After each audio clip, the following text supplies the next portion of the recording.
नमस्कार। कार्यक्रम कोरोना अर्थतन्त्र दबाव र प्रभावमा यहाँलाई हार्दिक स्वागत छ। म रञ्जन झा।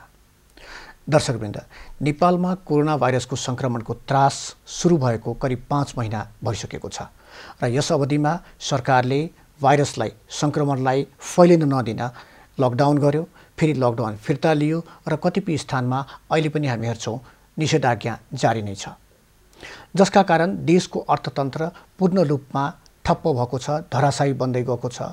मानवीय सङ्कट पनि बढै छ भने अर्कातर्फ अर्थतन्त्र पनि धराशायी बन्दै गएको छ र आगामी दिनमा यस धराशायी बन्दै गएको अर्थतन्त्रलाई पुनः चलायमान कसरी बनाउने यो सबैभन्दा ठूलो चुनौतीको रूपमा रहेको छ। आजको यस कार्यक्रममा हामी अहिलेको वर्तमान अर्थतन्त्रको अवस्था, आगामी दिनका चुनौती र सम्भावित समाधान लगायतका विषयमा छलफल गर्नेछौँ र छलफलका लागि हामीसँग हुनुहुन्छ पूर्व अर्थमन्त्री डाक्टर प्रकाश चन्द्र लोहनी। प्रसाद, चीनको वुहानबाट यदि हामीले कुरो गर्ने हो भने डिसेम्बर 31मा पहिलो पटक देखिया थियो भनेपछि झन्डै हामी 7 महिना त पुरा नै भइसक्यो। हामी 8औं महिनामा छौँ यो कोरोना भाइरसको संक्रमण विश्वभरि देखिएको उसमा। यसले यदि हामी विश्वकै अर्थतन्त्रको कुरो गर्ने भने हामी कुन ठाउँमा छौँ, के कति असर पारेको छ, कहाँ कतिसम्म नकारात्मक पारेको प्रभाव छ भन्ने कुरा चाहिँ त्यो देशको राजनीतिकले कसरी चाहिँ त्यसलाई ह्यान्डल गरेको छ त्यसले चाहिँ धेरै असर गरेको छ। हेर्नुहोस् है, सबभन्दा बढ्ता प्रभाव पहिले कहाँ परेको थियो? चाइनामा चाहिँ एकदमै क्वारेन्टाइन गरेर, स्ट्रङ क्वारेन्टाइन गरेर उनीहरूले नियन्त्रण गरे। इटालीमा एकपटक साँच्चीकै हाहाकारै भयो, तर त्यसलाई चाहिने केन्द्रीय अनुशासन जुन किसिमबाट उनीहरूले लागू गरे त्यसले गर्दाखेरि इटालीमा अहिले चाहिँ एकदम घटेर म्यानेजेबल व्यवस्थापन गर्न सकेका छन्। भन्नुहोस् न, अब अमेरिकामा हेर्नुहुन्छ भने त्योभन्दा अझ धनी मुलुक, त्योभन्दा सम्पन्न, त्योभन्दा त्यत्रो प्रविधिमा गएको मुलुक, त्यहाँको राजनीतिक तपाईँको चाहिँ खिचातानीले गर्दा, भन्नुहोस् न, खिचातानी र यो कोरोनालाई चाहिँ राजनीतिको लागि प्रयोग गर्ने एउटा प्रवृत्तिले गर्दाखेरि त्यत्रो साधन सम्पन्न भएको देशमा पनि 1,68,000 भन्दा बढ्ता मान्छे मरिसके र तपाईँको चाहिँ अर्थतन्त्र चाहिँ एकदम घटेर गएको, खतम भएर गएको छ। त्यसकारण एउटा तपाईँको यसको कति प्रभाव छ भन्नेमा एउटा तपाईँको साधन स्रोतलाई कसरी तपाईँले व्यवस्थापन गर्नुभएको त्यसमा असर पर्छ भने, अर्को त्यसलाई हाँक्ने राजनीतिक नेतृत्व कस्तो छ त्यसमा भर पर्छ। अब नेपालकै कुरो गर्ने हो भने चैत्र 11बाट, हुन त चैत महिनाको सुरुदेखि नै यहाँ 1-2 जना देखिन थालेका थिए र चैत्र 11देखि नेपालमा लकडाउन घोषणा गरियो भाइरसको संक्रमण नफैलियोस् भनेर। त्यसपछि लकडाउन हटाइयो पनि, फेरि अहिले हेर्दाखेरि निषेधाज्ञा जारी गरिएको छ ठाउँ ठाउँमा। यसले नेपालको अर्थतन्त्रलाई, यदि नेपालको समग्र अर्थतन्त्रको हामी कुरो गर्यो भने कुन ठाउँमा पुर्याएको जस्तो देखिन्छ अहिले? नेपालको अर्थतन्त्र त तपाईँको उपभोगमै आधारित अर्थतन्त्र। नेपालको अहिलेको जुन ग्रोथ भएको थियो 2 वर्षदेखिको उपभोगमै आधारित ग्रोथ हो त्यो कि, तर त्यति हुँदा पनि ग्रोथ चाहिँ भइराखेको थियो। अहिलेको यो कोरोनाले गर्दाखेरि नेपालको अर्थतन्त्रको चाहिँ मलाई लाग्छ के भने यो वर्ष चाहिँ सायद नेगेटिभ अथवा ऋणात्मक नभए पनि 1% भन्दा कममा नेपालको अर्थतन्त्र जान्छ। अब 6-6.5%ले गइराखेको नेपालको अर्थतन्त्र 1%मा झर्दाखेरि त तपाईँको त्यसको असर त व्यापक परेको छ। तपाईँ हामी सबैले देखेकै कुरा हो। नेपालको एउटा आधार भनेको टुरिज्म थियो, टुरिज्ममा असर परेको छ, व्यापारमा असर परेको छ, राजस्वमा असर परेको छ। भन्दाखेरि अर्थतन्त्र साँगुरेर गएको छ, व्यापार खुम्चिएर गएको छ र रोजगारी खुम्चिएर गएको छ। अहिले एउटा कुरो थियो। अर्को कुरो, अर्थतन्त्रको अर्को पक्ष भनेको के भने यो कोरोना जब नेपालमा आयो, नेपालमा प्रवेश गर्यो, एक समय यस्तो थियो कि हामीलाई चाहिँ नेपालीहरूलाई चाहिँ कोरोनाले छुँदैन कि हाम्रो त चाहिँ बेसार पानी नै खाने गर्थ्यौँ होइन, यो हाम्रो चाहिँ हर्ब सर्ब अथवा चाहिँ जिरा मरिच इधर उधर हामी खाने गरे हुनाले नेपाललाई त हुँदैन कि भन्ने थियो। त्यो चाहिँ अब यहाँको राजनीतिक तहमा समेत त्यस्ता अभिव्यक्तिहरू आएका थिए दुर्भाग्यवश। त्यसले गर्दाखेरि के हो भने यो लकडाउन जुन नेपाल सरकारले गर्यो नि त्यो बेलामा, त्यो गर्नुपर्ने जायज थियो, त्यो गर्यो, ठिक गर्यो। तर लकडाउन गरिसकेपछि यो रोगले च्यापेर लग्यो भनेदेखि यसलाई जुझ्नको लागि चाहिँ जुन किसिमको तयारी हुनु पर्थ्यो, तयारी भनेको मतलब आइसोलेसनहरूको वार्डहरू खोल्ने, क्वारेन्टाइनको राम्रो व्यवस्था गर्ने, भेन्टिलेटरहरू ल्याएर चाहिँ तपाईँको राख्ने। किन संसारभरिमा जसरी गइरहेको छ नेपाललाई मात्रै कोरोनाले माया गर्ने कुरो त थिएन। यो हाम्रो एउटा इरेसनल के अब तपाईँको चाहिँ इरेसनल हाम्रो चिन्तन हो कि हामीलाई चाहिँ क्या हो, क्या केही पनि हुँदैन भन्ने, पशुपतिनाथको देश यहाँ त पशुपतिनाथले रक्षा गर्छन् कि भन्ने कुरा नि। पशुपतिनाथमा आफ्नो आस्था हुँदाहुँदै पशुपतिनाथ यो कोरोनाले चाहिँ पशुपतिनाथपट्टि हेरेको छैन तपाईँको, न पशुपतिनाथपट्टि हेरेको छ न अरू कुनै देवतापट्टि हेरेको छ। गर्दाखेरि जुन तयारी गर्नु पर्थ्यो नि योसित जुझ्नको लागि, जनतालाई बचाउनको लागि तयारी गर्नु पर्थ्यो, त्यो तयारी नगरेर अलिक कुकुलो गऱ्यौँ कि हामीले तपाईँको, यसलाई चाहिँ हलुका तरिकाले लियौँ। कोरोना फेरि आउन थालिहाल्यो र फेरि भारतको कारणले गर्दाखेरि पनि हामीलाई समस्या छ। हेर्नुहोस्, भारतमा पनि जुन किसिमले वृद्धि भएको छ त्यसले गर्दाखेरि जतिसुकै बोर्डर तपाईँले सिल गर्नुहोस्, के गर्नुहोस्, मान्छे आउँछन्, फेरि नेपालीहरू नै भारतमा छन्, भारतमा उनीहरू नेपाल छोडेर भारत छोडेर नेपाल आउँदाखेरि आफ्नो देशभित्र नआउनु मिल्दैन, ल्याउनै पर्छ। तर त्यसलाई व्यवस्थापन हामीले गर्न सकेनौँ। व्यवस्थापन नगर्दाखेरि भनेपछि यो 5 महिना हामीले खेर फाल्यौँ त दर्शक। 5 महिना चाहिँ खेर फालेकै हो। 5 महिना तपाईँले चाहिँ के भने अब यदि लकडाउन जे गरिदियो भने लकडाउन प्रहरी आफ्नो छ, लकडाउन गरिदियो भनेपछि यो स्वतः ठिक हुन्छ भन्ने चाहिँ चिन्तन भयो। र यस्तो बेलामा पनि कस्तो भयो भने एउटा हेर्नुहोस् वातावरण चाहिँ कस्तो भयो भने यस्तो बेलामा पनि पैसा कमाउन पाइन्छ कि अथवा चाहिँ मालामाल हुन पाइन्छ कि भन्ने जुन किसिमको वातावरण आयो नि नेपालमा, सबभन्दा दुर्भाग्यपूर्ण कुरा त्यो हो कि तपाईँ। त्यसले गर्दाखेरि तपाईँको जुन फोकस अब मैले गर्नुपर्ने के हो त, गर्नुपर्ने के हो र भन्ने जुन कुरा थियो नि त्यतापट्टि फोकस गएर कि यो बेलामा पनि कसरी सकिन्छ कि पैसा कमाऊ भन्नेपट्टि जुन नीति निर्माताहरू लागे नि, यसले गर्दाखेरि जनताको उपेक्षा, यसलाई पनि मौकाको रूपमा हेर्ने, आफू धनी हुनको लागि एउटा मौकाको रूपमा हेर्ने जुन किसिमको वातावरण देखियो त्यो दुर्भाग्यपूर्ण रह्यो। अब आर्थिक असर गर्नुहुन्छ भनेदेखि यसले सबै क्षेत्रमा अहिले नकारात्मक असर पारेको छ। सबभन्दा ठुलो रोजगारीलाई पारेको छ।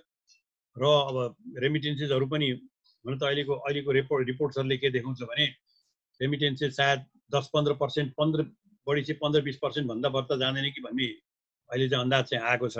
तर त्यो पनि केमा भर पर्छ भने हाम्रा जुन जाने देशहरू हो, गल्फ कन्ट्रिजहरूको स्थिति के हुन्छ त्यसमा भर पर्ने कुरा। जस्तै अहिलेको अवस्थामा यो साना होस् या ठुला यो उद्योगी व्यवसायहरू सबै आफूलाई सङ्कटमा छु भन्दैछन्।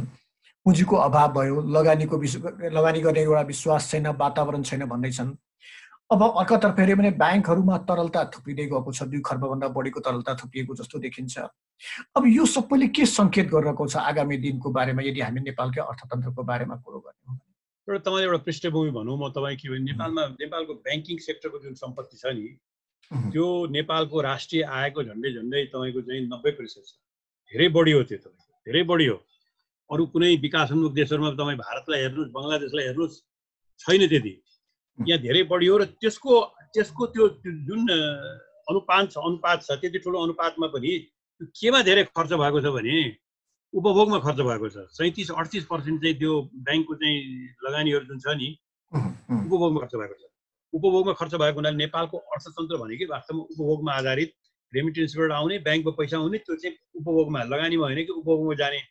र त्यो उपभोगबाट तपाईँको राजस्व आउने होइन, उपभोगबाट राजस्व आउने, राजस्व आइसकेपछि अनि नेपाल सरकार चल्ने। नेपाल सरकार चल्नको लागि चाहिँ यो पैसा जति पनि आइहालेको छ हामीलाई के मतलब छ र राजस्व आएकै छ भनेर जुन किसिमको आर्थिक अनुशासन भन्ने कुरा चाहिँ र हराएरै गयो नि नेपालमा अहिले, जुन किसिमको हराएर गइरहेको छ। त्यसले गर्दाखेरि यो सबै मार चाहिँ यो 2-3-4 हुन त धेरै वर्षदेखि नै होला, तर 2-2.5 वर्ष 3 वर्षदेखि जब यो नेकपाको सरकार आइसकेपछि यसमा त लगामै छोडिदिएको जस्तो देखिएको छ कि त, लगाम छोडिदिएको देखिया हुनाले यसले गर्दाखेरि अब अहिले कसरी सम्हाल्ने भन्ने कुरा नै समस्याको रूपमा आएको छ। अब यसमा तपाईँको के भने अब अहिले त लगानी त अहिले तरलता त राष्ट्र ब्याङ्कले पनि दिएको छ, तरलता त राष्ट्र ब्याङ्कले पनि दिएको छ। एक किसिमले भन्छ यसलाई हेलिकप्टर मनी भन्छ कि तपाईँको, हेलिकप्टरबाट पैसा खसालिदिने, खर्र पैसा खसालिदिने, हेलिकप्टरबाट पैसा खसालिदिने। त्यस्तै राष्ट्र ब्याङ्कले पनि 50 अरब रुपियाँ दामले जुन कोषमा छ त्यो 50 अरब रुपियाँ दाममा को आधारमा म 250 अरबसम्म पनि अर्को दिन्छु भनिरहेको छु। उसले त्यो कहाँबाट ल्याउनु त भने त्यो हेलिकप्टरबाट पैसा खसालिदिन्छु त भनिरहेछ। ब्याङ्कहरूमा पनि अब तरलता त बढेर गएको छ। तर तरलता बढेर मात्रै हुँदो रहेछ त, तरलता बढेर मात्रै त के भने लिने मान्छे पनि त चाहियो, त्यसका पुर्याउनु पर्यो।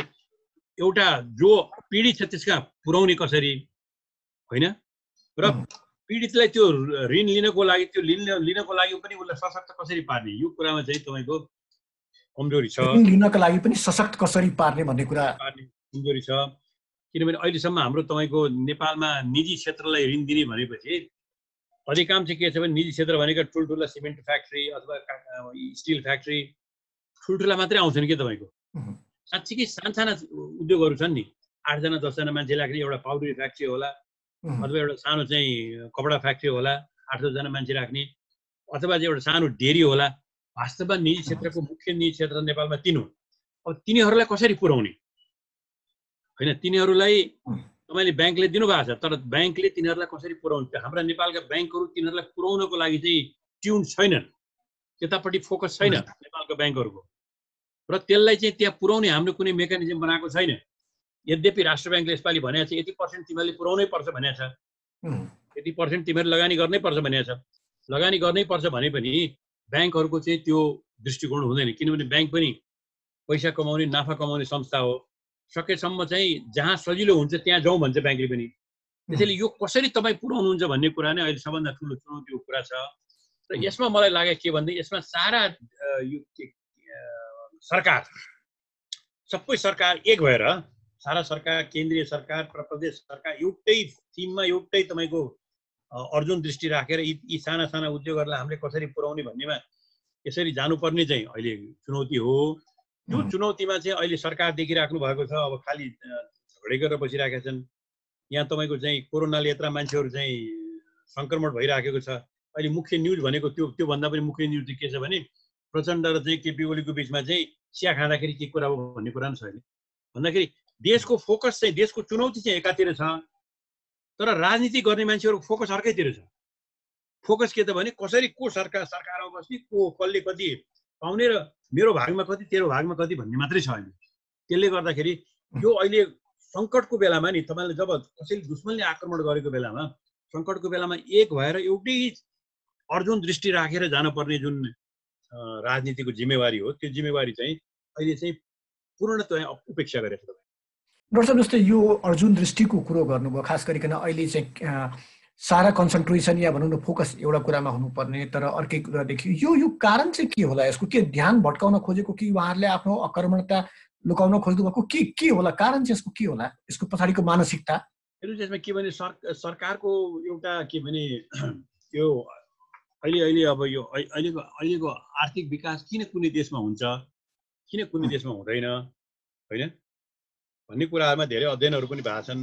अरू देशहरूको पनि अध्ययनहरू भएको छन्। देख्दाखेरि के देखिएको छ भने जुन संस्थागत संरचना तपाईँ बनाउनुहुन्छ नि, त्यो संस्थागत संरचनालाई चाहिने अनुशासन र त्यसलाई चाहिने साधन स्रोत र अनुशासन, त्यो अनुसारको तपाईँ काम गर्न तयार हुनुहुन्छ कि हुनुहुन्छ, सबभन्दा मुख्य कुरो त्यही हो। जस्तो अहिले यहाँले मलाई इन्टरभ्यू गरिराख्नु भएको छ, कति मेहनत गर्नुभएको होला, बोल्नु, मलाई फोन गर्नुभयो, यो गर्नुभयो, ऊ गर्नुभयो, के प्रश्न सोध्ने भनेर तयार गर्नुभयो।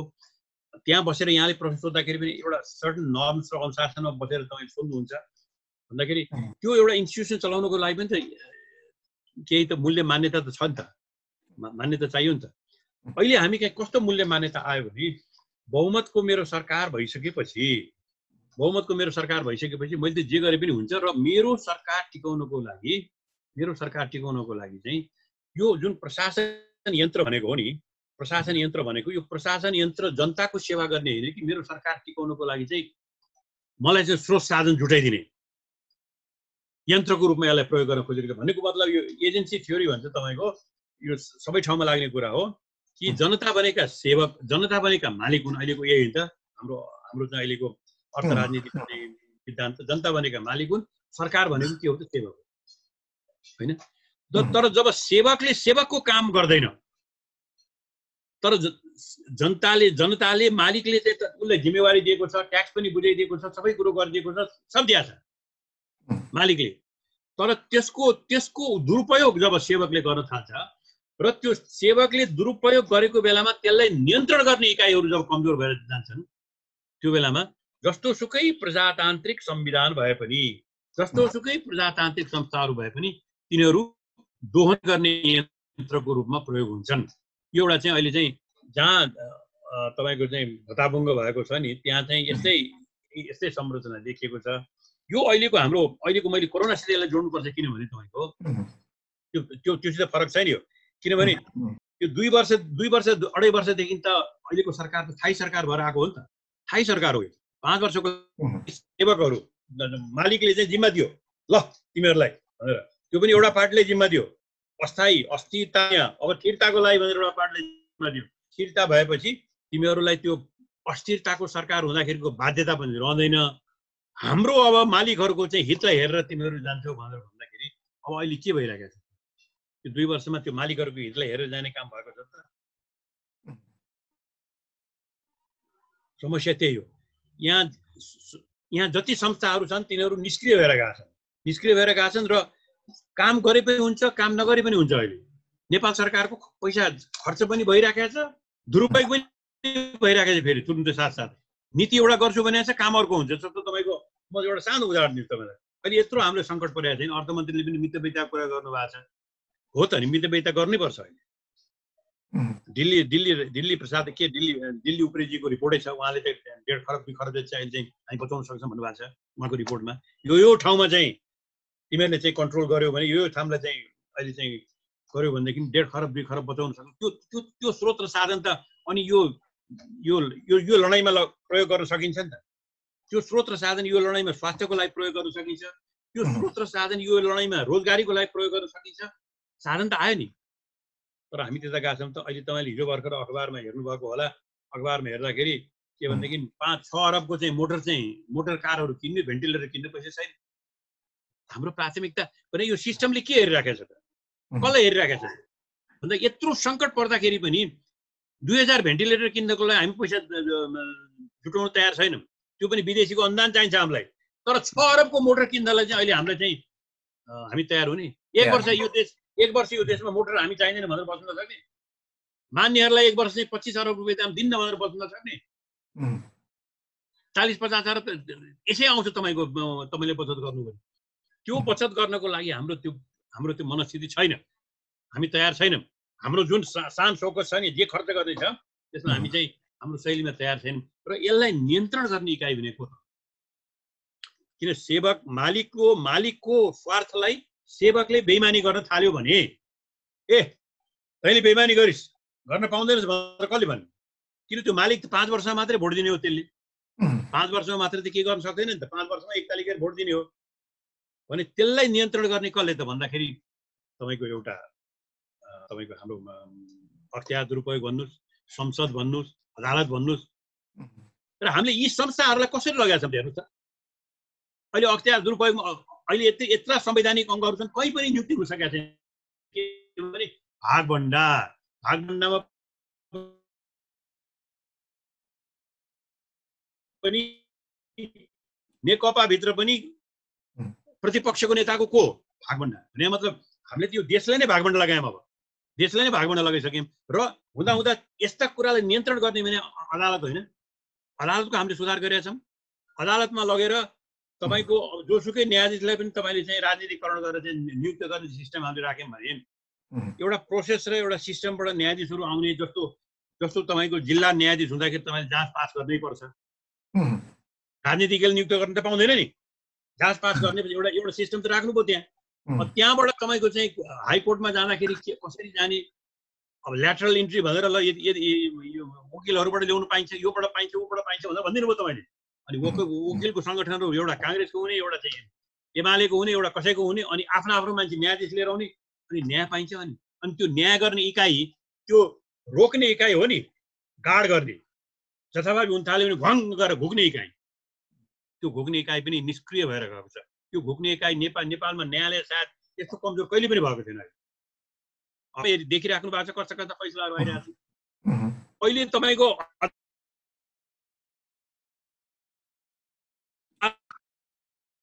अदालतमा गएर चाहिँ कहिले बसेन, त्यसलाई तपाईँ स्वीकार गर्नुहुन्छ भने त्यो बेलामा तपाईँले देशमा न्याय दिन खोज्नु भयो। त्यो बेलामा तपाईँले देशमा सन्तुलन गर्ने अथवा चाहिँ बदमासी भयो भनेदेखि चाहिँ त्यसलाई नियन्त्रण गर्ने इकाइहरूलाई तपाईँले बचाउनु खोज्नु भयो हो र बचाउनु खोज्नु भयो होइन नि। आफ्नो मान्छे जे गरे पनि यहाँ छुट्छ भन्ने जुन किसिमको संस्कार राख्नु भएको छ, यसले गर्दाखेरि के भने नेपालको प्रशासन त्यो जनताको दुःख अहिले जुन परिरहेको छ त्यसलाई निवारण गर्नको लागि कसरी जनतामा पुग्ने भन्नेपट्टि उसको क्षमतै छैन। क्षमता छैन अहिले। ऊ त कसरी हुन्छ? सचिवहरू हेर्नुहोस्, स्वास्थ्य सचिव चाहिँ 1.5 वर्षमा 1 वर्षमा 46 चाहिँ परिवर्तन भयो। किन परिवर्तन भयो? वाइ स्वास्थ्य सचिवहरूलाई चाहिँ भकुण्डो खेले जस्तो छ तपाईँको। इन्डियामै हेर्नु हो भने 70 वर्षमा मलाई एकजना वकिल साहबले भन्दै हुनुहुन्थ्यो 70 वर्षमा इन्डियामा बाहिरबाट प्रधान न्यायाधीश आएको 6वटा मात्रै हो सिस्टमबाट आएको छ। हाम्रो यहाँ त यति वर्षपछि अलिकति हामी यो के अरे सर्वसाधारण या जनताकै बारेमा हामी जुन कुरो गरिरहेका थियौँ वास्तवमा हेऱ्यो भने अहिले यो कोरोना पछिको यो 5 महिनाको अवधिको हामीले यो कुरा गर्यौँ भने सर्वसाधारणको अब यो जनजीविका नै अप्ठ्यारोमा परिसकेको छ। हो बजार खुल्या छ तर त्यहाँ कुनै पनि चहल पहल देखिँदैन। कतिपय ठाउँमा त्यो निषेधाज्ञा जारी होला छ तर जहाँ खुलेको छ त्यहाँ पनि मान्छे किन्न सक्ने किन्ने खालको मान्छे गएका छैनन्। अब यो सबैले के देखाइरहेछ कि यो सर्वसाधारण भनेको एकदम क्रय शक्ति हाम्रो एकदमै कमजोरी भइसकेको हो वा के कुनै किसिमको त्रास छ कि हामी कुनै खरिद बिक्री गरिरहेका छैनौँ अहिले के यो होइन क्रय शक्ति एउटा चाहिँ के भने मान्छेलाई डर छ अहिले मान्छेलाई एउटा त नेपाल सरकारले नै अब अस्ति बजेटमा पनि भनेको थियो 50 अरब रुपियाँ दामको हामीले कोष निकालेछौँ विदेशीबाट ल्याएर निकाले भनेको छ। किताबमा हेर्नु हो भनेदेखि 50 अरब रुपियाँ कहाँबाट आउँछ ठेगान पनि छैन ठेगानै छैन कहाँबाट आउँछ भने लेखेकै छैन भनिदिएको छ। भन्नको मुख्य कुरो अहिले साना उद्योगहरूलाई अहिले तपाईँले बचाउनु हो भने साना उद्योगहरूमा तपाईँले कसरी ऋण पुर्याउनुहुन्छ राष्ट्र ब्याङ्कले एउटा प्रोसेस चाहिँ निकालेको छ गरेको छ तर त्यो गर्नको लागि सारा फोकस लाग्नु पर्यो नि ब्याङ्क्सहरू लाग्नु पर्यो राष्ट्र ब्याङ्क लाग्नु पर्यो त्यसलाई मोनिटरिङ गर्नु पर्यो अर्थ मन्त्रालय लाग्नु पर्यो प्रधानमन्त्री लाग्नु पर्यो किन अहिलेको फोकस त त्यो हो नि त अहिलेको चुनौती त्यो हो नि त। तपाईँलाई म एउटा इतिहासको घटना सुनाऊ 1960 मा जब सिङम्यानरी भन्ने मान्छे तपाईँको कोरियामा उहाँ जब राष्ट्रपति भएर आउनुभयो कोरिया नेपाल जस्तै थियो अहिले नेपालभन्दा कम थियो खाना नपाउने थियो नेपालले त चामल पठाएको छ कोरियाले त्यो त्यो देशको राष्ट्रपति आउँदाखेरि उनको चाहिँ हरेक हप्ता चाहिँ के भन्थे भनेदेखि कोरियाबाट अमेरिकामा जाने त्यो बेलामा खालि कपाल मात्रै हुन्छ कपाल हुन्छ नि कपाल काटेको कपाल त्यो कपाल जान्थ्यो कति कपाल गयो भने राष्ट्रपति हेर्थे एक्सपोर्ट कति भयो भनेर त्यो खालको तपाईँले प्राथमिकता दिनुभएको छ यहाँ।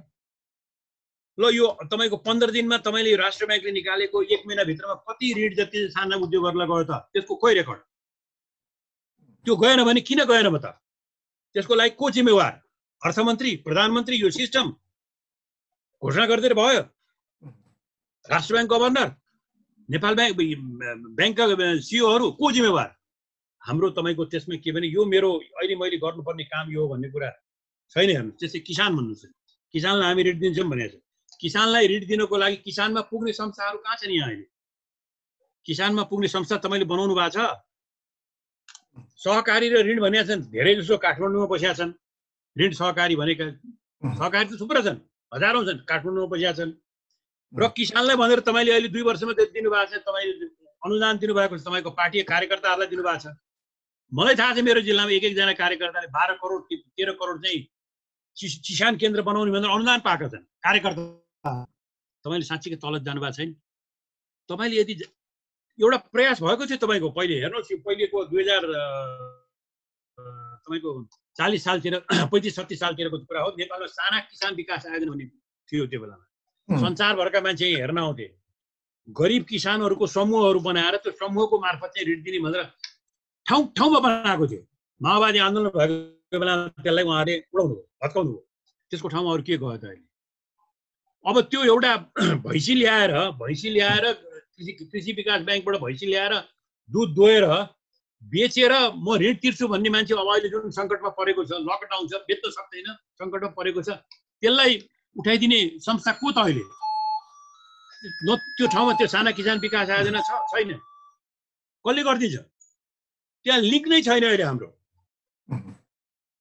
डेनमार्क जस्तो देश तपाईँको अहिले सबभन्दा विकसित भएको देशको डेनमार्कमा हेर्नु हो भने यो देशै सहकारीले चल्या भन्ने छ कृषिमा त्यत्रो सहकारी छ कृषिको सहकारी छ कृषिसँग जोडिएको उद्योगको सहकारी छ उद्योगसँग जोडिएको मार्केटिङको सहकारी छ भने यो संरचना त यहाँ त बनाउने त प्रयास हाम्रो त गर्दै गरेनौँ के भने ऋण दिने भनेपछि ल आफ्नो कार्यकर्ताहरूलाई यदि अनुदान आएको छ नि प्रधानमन्त्री कार्यक्रम अन्तर्गत प्याक्ट अन्तर्गत यदि अनुदान आएको छ एउटा चाहिँ प्रोजेक्ट बनाएर हाल न यति चाहिँ अनुदान आइहाल्छ भने अनुदान दिनको लागि कार्यकर्ता पोस्ने जुन शैलीमा गयौँ नि त्यसैले मालिकलाई जो मालिक जनता हो जो मालिक यहाँको गरिब जनता हो जो मालिक यहाँको किसान हो जो मालिक यहाँको मजदुर हो त्यो देशको मालिक त्यो मालिकको स्वार्थ हेर्ने त्यो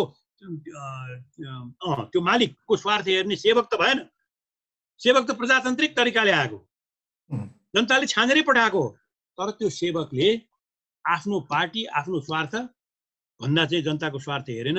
त्यो मानेमा सेवकले बेइमानी गर्ने हो। त्यो मानेमा जति तपाईँ संस्था खडा गर्नुहोस् न, सेक्रेटरी भनेको छ, डिपार्टमेन्ट भनेको छ, डिभिजन भनेको छ। अमेरिकामा पनि यही हो, डिभिजन छ, डिपार्टमेन्ट छ, सचिव छन्, डाइरेक्टर जनरल छ, यहाँ पनि छ। त्यहाँ चाहिँ काम हुने, यहाँ किन काम नहुने त भन्दाखेरि म सानो एउटा उदाहरण दिन्छु तपाईँ। 1 महिना भयो राष्ट्र ब्याङ्कले अहिले चाहिँ यहाँ साना किसानहरूलाई, साना उद्योगहरूलाई दिने भनेको कतिवटा चाहिँ तपाईँको ब्याङ्कहरूले लगे, पाउन सकेका छैनन्, उद्योगहरूले पाउन सकेका छैनन्। कति लगे, टार्गेट के हो, त्यसको मोनिटर कसले गर्ने, अर्थ मन्त्रालयले गर्ने कि उद्योगले गर्ने कि? त्यो भएन भनेदेखि कसले त्यसलाई चाहिँ पछि लाग्ने? प्रधानमन्त्रीको काम के हो? मालिकको दुःखमा त कसैले हेरेको छैन।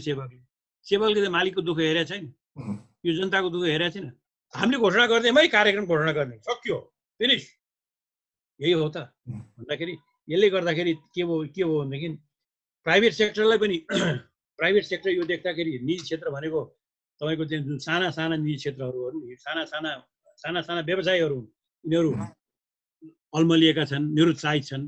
यिनीहरूका राज्य पुग्न सकेका छैन, राज्यको पुग्ने संरचना छैन, राज्यको पुग्ने अठोट छैन, पुगेको छ कि छैन भने हेर्ने मेकानिजम छैन, र पुगेन भने को जिम्मेवार भन्ने पनि व्यवस्था छैन।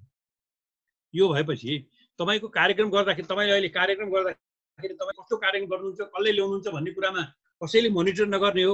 जे पनि तपाईँले गर्न पाउने, जे पनि गर्न पाइने हो भनेदेखि चल्छ र चल्दैन? घरमा त चल्दैन, कसरी चल्छ घरमा? एउटा घरमा पनि सर्टन डिसिप्लिन त हुन्छ।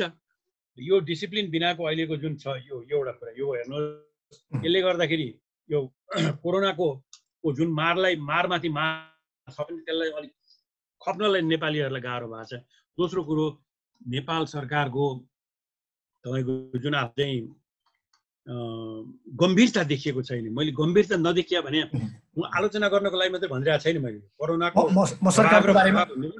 सरकारको बारेमा म एकैछिनमा आउँछु, तर त्योभन्दा पहिले अलिकति मलाई लागेको कुरा जस्तै अब अहिले देखिएको, हुन त अब सङ्कट त हरेक क्षेत्रमा देखिएको छ, अर्थतन्त्र नै अब प्रभावित भइसकेको छ पुरै भनेपछि, तर सबभन्दा अहिले देखिएको भनेको यो रोजगारी क्षेत्रमा देखियो। खालि विदेशबाट ठुलो सङ्ख्यामा नेपाली युवाहरू फर्किएका छन्। नेपालकै कुरो गऱ्यौँ भने धेरैजनाको रोजगारी छुटेको छ। यदि राष्ट्र ब्याङ्कको प्रतिवेदनलाई हेऱ्यौँ भने हामी 22.5% कुरो अस्ति ल्याइरहेको प्रतिवेदनले। तलबमा कटौतीको अवस्था छ। अब यो स्थिति एकदमै विकराल भइसक्यो होइन र सर? विकराल भएको छ। अब रोजगारीमा तपाईँको स्थानीय इकाइहरू छन्, प्रदेश सरकार छ, उनीहरूलाई कसरी प्रयोग गर्नुहुन्छ तपाईँले? स्थानीय इकाइले के जिम्मेवारी दिनुभएको छ?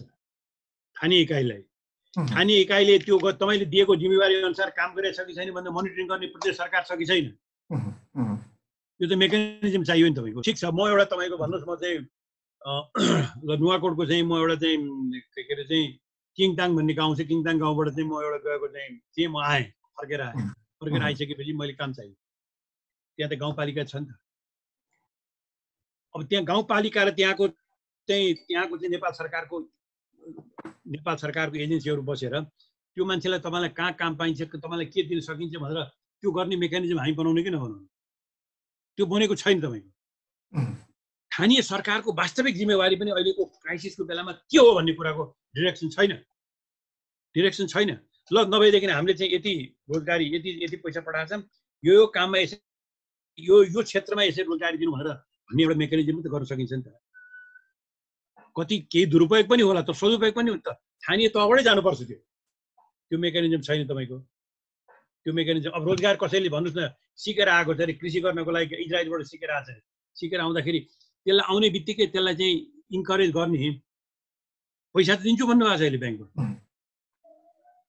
त्यसलाई इन्करेज गर्ने मेकानिजम छैन। त्यसलाई इन्करेज गर्ने इन्स्टिट्युसनल मेकानिजम चाहिँ अहिले बनेको छैन। हेर्नुहोस्, अनि नेपाल सरकारको रोजगारीको लागि दिने भने नेपाल सरकार पनि ठुलो लगानीकर्ता हो। नेपाल सरकार ठुलो रोजगारदाता हो। देशको सबभन्दा ठुलो रोजगारदातै नेपाल सरकार हो। आफ्नो साधारण खर्चमा रोजगार छ र मुख्य कुरो लगानीमा रोजगारी छ नेपाल सरकार। अब त्यो लगानी गर्नेमा चाहिँ नेपाल सरकार यस्तो संस्था भएको छ जसले आफूले भनेको कुरा गर्दै सक्दैन। तपाईँले असारे विकास भन्ने सुन्नुभयो होला। भनेको 100 रुपियाँ विकास खर्चमा 40 रुपियाँ चाहिँ असार महिनामा मात्रै खर्च हुने भने कस्तो विकास होला? त्यो लुटेर खायो भने त्यो। यसलाई तपाईँले 2 वर्षमा चेन्ज गर्न खोज्नु भएको छैन। अहिले पनि त्यो चेन्ज गर्ने कुनै प्रवृत्ति देखिएको छैन कि तपाईँ। यस्ता कुरामा छलफल हुँदैन। छलफल के हुन्छ त भनेर भन्दाखेरि चाहिँ झलनाजी र के अरे फलानुजी र चाहिँ राष्ट्रपतिजी के गर्नुभयो, चिया खानुभयो, उहाँले मिलाउनु भयो। त्यही हो अहिलेको चुनौती भनेको नेपाललाई। तर विपक्षी दलको पनि त जिम्मेवारी जुन एउटा हुनु पर्थ्यो त्यो देखिएन नि कतैतिर। सरकारमाथि र जुन किसिमको दबाब दिनु पर्थ्यो अहिलेको अवस्थामा काम गर्नको लागि, त्यो दबाब देखिएन त्यति। देखिएन तपाईँको विपक्षी दल पनि के भनेदेखि मैले त उहाँहरूले भन्ने गरेको छु, उहाँहरू भलादमी हुनुहुन्छ, यस्तो भलादमी हुनुहुन्छ कि विपक्षी भन्दाखेरि मैले सरकार इतरका सबै दलहरूलाई मैले बुझेँ। सरकार इतरका दलमा अब हामीहरू आफ्नो घर व्यवस्था मिलाउँदैमा अहिले फुर्सद भएको छैन। हेर्नुहोस् हामीलाई, हामी त फेरि अब सासी किनारा जस्तो हौँ कि एक किसिमले एकजना एउटा एमपी हुनुहुन्छ त्यहाँ संसदमा, एकजना एमपीले पनि आफूले सकेका चाहिँ तपाईँको चाहिँ राम्रो भूमिका खेल्नु भएको छ। नेपाल सरकारको भ्रष्टाचारी प्रवृत्तिदेखि लिएर गएका कुराहरूको विरोध गर्नेमा राम्रो भूमिका खेल्नु भएको छ। तर विपक्षी दल भनेको ठुलो सङ्ख्या पनि चाहिँदैन। 2000 तपाईँको चाहिँ 48-39 सालमा हामी राष्ट्रिय प्रजातन्त्र पार्टीमा 3 जना थियौँ। 3 जना हुँदाखेरि पनि त्यो बेलामा शासनमा नेपाली काङ्ग्रेसका मित्रहरू हुनुहुन्थ्यो, उहाँहरूले हामीले हावाकावा खेलाएको। त्यो हाम्रो ड्युटी हो, त्यो कर्तव्य हो, त्यो गर्नै पर्छ त्यो। तर त्यो काम चाहिँ अब विपक्षी दलहरू उनीहरू पनि आफ्नो आन्तरिक उसमा, हामी सबै आफ्नो आन्तरिकमा र आफ्नो आन्तरिक स्वार्थमा चाहिँ यसरी लागेका छन् कि हामीलाई नेपाली जनता भन्ने नेपालका मालिक हुन्, त्यो हामी चाहिँ त्यसका एजेन्ट हौँ, हामी चाहिँ त्यसका चाहिँ तपाईँको सेवक हौँ। त्यसकारण हाम्रो जिम्मेवारी त्यो नेपाली जनता छ भन्ने त्यो अनुभूति गइसक्यो। नेपाली जनता एक किसिमले हुनुहुन्छ भने निरीहरू हुन्छ। भनेपछि अहिले डाक्टर साहब जस्तो देखियो दुईटा, एउटा मानवीय स्वास्थ्यको समस्या छ र अर्को अर्थतन्त्रको समस्या देखिएको छ। र यो दुईटैलाई सरकारले के भन्दैछ भने हामी यो दुईटैलाई चाहिँ सम्बोधन गरिरहेका छौँ। यो सरकारले जुन भनिरहेको छ सम्बोधन गरिरहेको छौँ, विभिन्न पहल गरेकोले दाबी पनि गर्दै आएको छ सरकारले, यसलाई कसरी मूल्याङ्कन गर्न सकिन्छ? के यसलाई के भन्ने भने हेर्नुहोस् कस्तो भाषा छ भने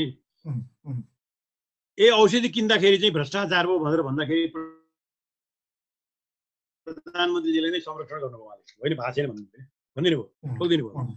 अब स्वास्थ्य मन्त्री यस्तो हुनुहुन्छ, नेपालमा हामीले कति काम गरिरहेछौँ त्यो नदेख्ने मान्छेको त आँखामा फुलो परेको छ भनिदिनु भयो, होइन? अब आँखा फुलो परेको के काठमाडौँको अहिले देखिहाल्नु भयो कि ठाउँ ठाउँमा लकडाउन छ, कति काम गरिरहेको रहेछ त, के सिस्टम गरिरहेको रहेछ त।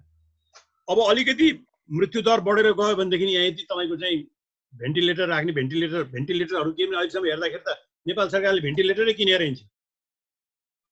सबै दान दातव्यबाट अलि जे जति आछ कुनै जो त तपाईँले घरमा चाहिँ रोग लाग्न लाग्यो अथवा के भएपछि त केही व्यवस्था त गर्नु पर्यो नि त। खोइ त त्यो व्यवस्था खोइ गरेको त्यो व्यवस्था। वास्तवमा भन्नुहुन्छ भनेदेखि नेपाल सरकारको काम कारबाही र तौर तरिका चाहिँ जुन घमण्डीपन देखिएको छ, यो मैले काम गरेर नदेख्नेको आँखा फुलो परेछ भन्ने खालको शैली छ नि, यो शैलीलाई के भन्नुहोस् तपाईँ? हुनसक्छ हामीले काम गरिराखेका छौँ, काम गरिराखेकोमा चाहिँ अब सबैको सहयोग चाहियो भन्ने एउटा कुरा हो। जे काम गरिरहेछ तिमीहरूको त आँखा फुलो परेछ क्या हो, यति पनि देख्दैनौ मूर्खहरू भनेर भन्नु चाहिँ त्यो पनि सेवकले भन्ने, मालिकहरूलाई, जनताले भन्ने यो शैली तपाईँको। यस्तो शैलीमा के कामको आशा गर्न सकिन्छ? अहिले त के भने कमसेकम नेपाल सरकारले एक दुईवटा काम चाहिँ गर्नुपर्छ कि। एक दुईवटा काम के भने तपाईँको साँच्चीकै तलतिर किसानहरूलाई कसरी पुग्ने भन्नेमा मोबिलाइज गर्ने, सहकारीहरूलाई मोबिलाइज गर्ने, कृषि सहकारीहरूलाई मोबिलाइज गर्ने, तिनीहरूबाट कसरी ऋण प्रवाह गर्ने, एउटा चाहिँ म्यासिभ कार्यक्रम राखेर तपाईँको चाहिँ एउटा म्यासिभ प्रोजेक्टै राखेर यो साधन स्रोत त्यहाँ कसरी पुर्याउने भन्नेमा जुन जानु पर्थ्यो नि, त्यो जाने टाइम चाहिँ, त्यो जाने नेतृत्व, त्यो जाने समय त्यो समयमा खर्च गर्ने मन्त्रीहरूलाई टाइमै छैन अहिले। उहाँहरू त प्रचण्ड र चाहिँ केपी ओलीको बिचमा चाहिँ सहमति जुटाउँदै हुनुहुन्छ अहिले बिहानदेखि बेलुकासम्म। कसलाई चाहिँ यहाँ फुर्सद छ भने यो जनताको समस्या हेर्नको लागि? र आशा गरौँ चाँडै भ्याक्सिन आओस्, आशा गरौँ, किनभने रुसमा पनि निस्क्यो भन्ने छ, चाइनामा निस्क्यो भन्ने छ। हुनसक्छ चाइनाले त अब हामी भ्याक्सिन निकाल्यौँ भने सबभन्दा पहिला हामी छिमेकी मित्र राष्ट्रहरूलाई दिन्छौँ भनेर भनेको छ। तैपनि तपाईँको अर्को अहिले यसो हेर्दाखेरि अर्को 3-4 महिना 4-5 महिनाको पिरियड छ नेपालको लागि ठुलो सङ्कटको अवस्था छ आर्थिक रूपमा। जस्तो यही कुरा हामीले भर्खरै जुन गऱ्यौँ, अब यो कोरोना कहिलेसम्म रहन्छ, भ्याक्सिन कहिलेसम्म आउला भन्ने कुरा अब अहिले नै यकिनका साथ भन्न सक्ने अवस्था त छैन। अब यस्तो अवस्थामा चाहिँ अब आगामी दिनका हाम्रा चुनौती, यति दिन त भयो 5 महिना हामी जेन तेन जोगियौँ, बाँच्यौँ या जसरी बाँच्यौँ, अब चाहिँ आगामी दिन हाम्रा चुनौतीहरू चाहिँ के हुन सक्छन् यो मानवीय आगामी दिन तपाईँ सुध्रिने कि नसुध्रिने भन्ने कुरा। आगामी दिन तपाईँ सेवक भएर मालिक हेर्ने कि नहेर्ने? मालिक भनेको त नेपालका किसानहरू होइनन्, मालिक भने नेपालका मजदुर, मालिक भने नेपालका चाहिँ साना मालिकहरूका तपाईँ चाहिँ अहिले चाहिँ जे जति पैसा तिनीहरूका कसरी पुग्ने, नपुगे अब किन पुगेन, कसरी पुग्ने, नेपाल सरकारको मेकानिजमलाई कसरी लगाउने, त्यो चिन्तन गर्नुहोस् न, त्यो प्रोग्राम ल्याउनुहोस् न। ल हामीले चाहिँ आज चाहिँ 15 दिन यो दृढता तपाईँको ल्याउनु पर्यो नि त, यो दृढता देखाउनु पर्यो नि त। हामीले निर्णय गरिदिएका छौँ, अब नेपालमा जसरी हुन्छ भनेर होइन, यो त लडाइँ हो। लडाइँमा त तपाईँको फोकस हुनु पर्यो। तपाईँको फोकस केमा? अहिले तपाईँको फोकस भनेको नेपालका मालिक, नेपालका गरिब किसान र नेपालका गरिब चाहिँ तपाईँको चाहिँ सानसाना उद्योगपतिहरू, तिनीहरूका तपाईँ कसरी पुग्ने साधन पनि तपाईँसित ल ब्याङ्कसितबाट ल्याउनु भएको छ। ब्याङ्क गएन भने किन गएन त? तिनीहरूलाई कसरी पठाउने, के इन्सेन्टिभ दिने तिनीहरूलाई, उसलाई सजिलोसित पैसा कसरी उसको हात पार्ने, यो मेकानिजम चाहिँ कसले हेरिराखेको छ त अहिले? यसको कसले कोअर्डिनेसन गरिराखेको छ? अहिले केही पनि छैन। यो सुधार गर्नुहोस् न। यो बेसिकली तपाईँको के मैले गर्नुपर्ने काम के हो अहिले, त्यो गर्नुपर्ने काम कसरी गर्ने भनेर तपाईँ चाहिँ प्लान बनाउनुहोस् न। तपाईँ चाहिँ के भने त्यसको जिम्मेवारी दिनुहोस्, प्लान मात्र बनाएर भएन।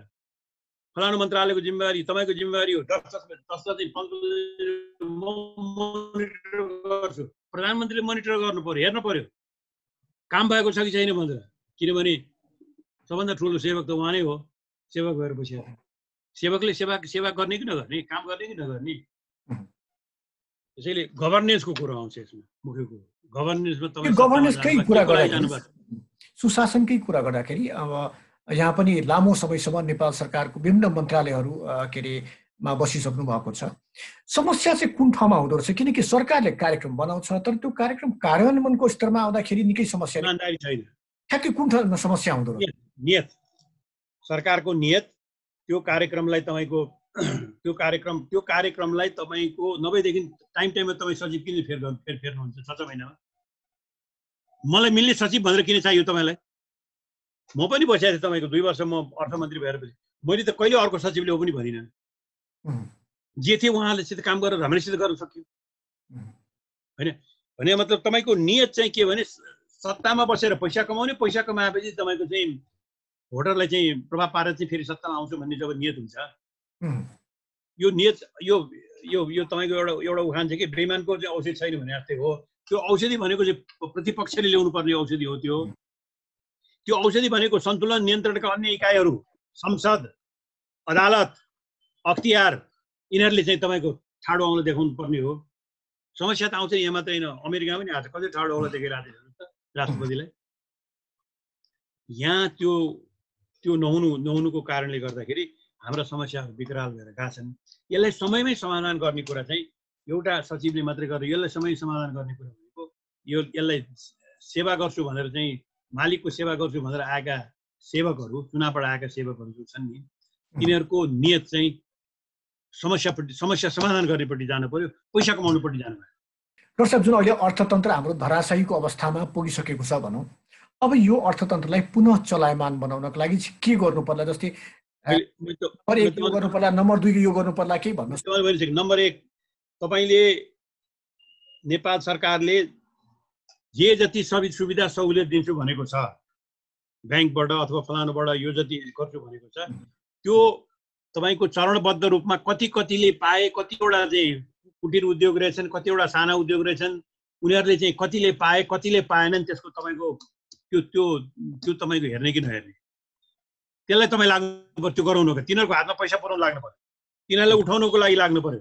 त्यसको लागि तपाईँको कुन मन्त्रालयले हेर्ने, मन्त्रालयको कोर्डिनेसन कसरी गर्ने, राष्ट्र ब्याङ्क, अर्थ मन्त्रालय, यो मन्त्रालय, ल यो हप्तामा कतिजनालाई गयो, यो हप्तामा कति उद्योगलाई गयो, यो हप्तामा कति किसानलाई गयो, कति कृषि ऋण गयो, ब्याङ्क्सहरू त्यसलाई त्यो मोनिटर गर्न पर्यो नि त। काम त्यही हो, गर्नुहोस् न त्यति काम।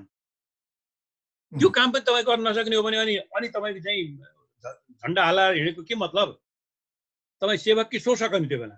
अहिले सेवक होइन शोषक हुन लाग्छन्। खोइ त त्यो काम गरे तपाईँले जिम्मेवारी दिए काम जनताले त्यो मालिकले जिम्मेवारी दिए त्यही होइन तपाईँलाई? मलाई सङ्कट परेको बेला तैँले हेर भनेर घोषणा गरिदिनु सक्यो। कृषि विकास ब्याङ्कले कति दियो त? कुन ठाउँमा दियो त? कति लोन दियो त? अरू ब्याङ्कहरूले चाहिँ कति साना उद्योगहरूलाई कति दिए त? हाम्रो कति उद्योगहरू थला परेर बसेका छन्? कति पुग्यो? ब्याङ्किङ सिस्टममा के असर परिरहेको छ? खोइ हेरिरहेको खोइ त। त्यो मैले देखिराखेको छैन। त्यो गर्ने त्यो लगाओ हो। त्यो तपाईँको दृष्टिकोण मोनिटरिङ गर्ने, भनेअनुसार काम भएको छ कि छैन भनेर हेर्ने, भएको छैन भनेदेखि किन भएको छैन भनेर कारण पत्ता लगाउने र बेइमानी गरेको चाहिँ बेइमानी गर्ने मान्छे निर्मम तरिकाले चाहिँ तपाईँको चाहिँ कारबाही गर्ने, यो तपाईँको जुन शैली हो नि, त्यो शैली खोइ, यो शैली नआइकन यो क्राइसिस हुँदैन। बिरामी भएर तपाईँ अस्पतालमा बस्नु, बिरामी भएर अस्पतालमा बस्नु कि पहिले त हेर्ने डाक्टर चाहियो, नर्स चाहियो, औषधि चाहियो, त्यो सिस्टम त चाहियो नि त। त्यो केही पनि तयार नगर्ने अनि एउटा क्वारेन्टाइन भनेर राख्थ्यो, सक्यो, पुग्यो। अनि उनीहरूले अर्थतन्त्र पनि त्यही हो। बिरामी भएको बेलामा त्यसलाई निको पार्नको लागि चाहिने सिरियसनेस हो नि। मैले तपाईँले जुन अहिले कुराहरू भने त्यो सिरियसनेस चाहिँ चाहियो हेर्नुहोस्। त्यो चाहिँ अहिले चाहिँ देखिएन, खास गरिकन यो गम्भीरता सरकारमा देखिएन। म त के भन्छु भने अहिले 2-4 कुरा मात्रै गरे हुन्छ। उहाँले 2-4 चाहिँ जुन आउटस्ट्यान्डिङ करप्सनका केसेसहरू छन् नि, अब नेपालमा चाहिँ मालिकको चाहिँ सेवा नगर्नेहरूलाई चाहिँ तिनीहरूलाई चाहिँ छोडिँदैन भन्ने 1-2 उदाहरण दिनुहोस् तपाईँले, कति सुधार आउँछ? अथवा अझ तपाईँले भन्नुहोस् कि नेपालमा अदालतमा लगेर चाहिँ अब हामी चाहिँ राजनीतिक नियुक्ति गर्दैन, प्रोसेसबाट आउँछौँ अब होइन। तपाईँको जिल्ला अदालतबाट चाहिँ अञ्चल अदालत के अरे चाहिँ यो हाइकोर्टमा जानु पर्यो भने पनि ल, नयाँ लिनु पर्यो भने पनि राजनीतिक नियुक्ति गर्दैनौँ हामी, जहाँ दिएर आउनुपर्छ। सिस्टम बनाउनुहोस् त, सुरुवात भइहाल्छ नि। प्रधान न्यायाधीश ल्याउनु पर्यो भनेदेखि 10 वर्ष नियुक्ति भएर प्रधान न्यायाधीश ल्याउनु पर्यो। प्रधान न्यायाधीश होइन कि न्यायाधीश प्रधान यो सर्वोच्चको न्यायाधीश ल्याउनु पर्यो भनेदेखि पनि यो प्रोसेसहरू हुनुपर्छ भनेर प्रोसेस बनाउनुहोस् त। सबै राजनीतिकरण गर्नु। यहाँसम्म कि अहिलेसम्म हेर्नुहोस्, युनिभर्सिटीमा तपाईँले राजनीतिकरण गर्नु भएको छ। कति ठाउँमा तपाईँको भाइस चान्सलर बस्न सकेका छैन, नियुक्त हुन सकेका छैन, किनभने सबै ठाउँमा प्रधानमन्त्री नै हुनुपर्छ भन्ने छ। सबै ठाउँमा हार्वर्ड विश्वविद्यालयको भाइस चान्सलर चाहिँ के अहिलेको राष्ट्रपति हुन्छ? अक्सफोर्डको चाहिँ बोरिस जोन्सन छ। यहाँ किन हुनुपर्ने? वाइ?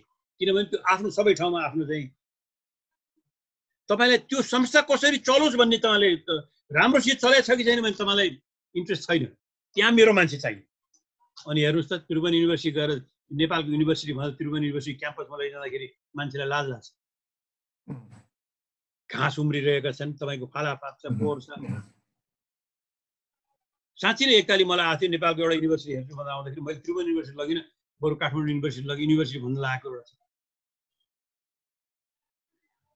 अनि यो चेतना कहिले आउने त? अब तपाईँको यही हो समस्या।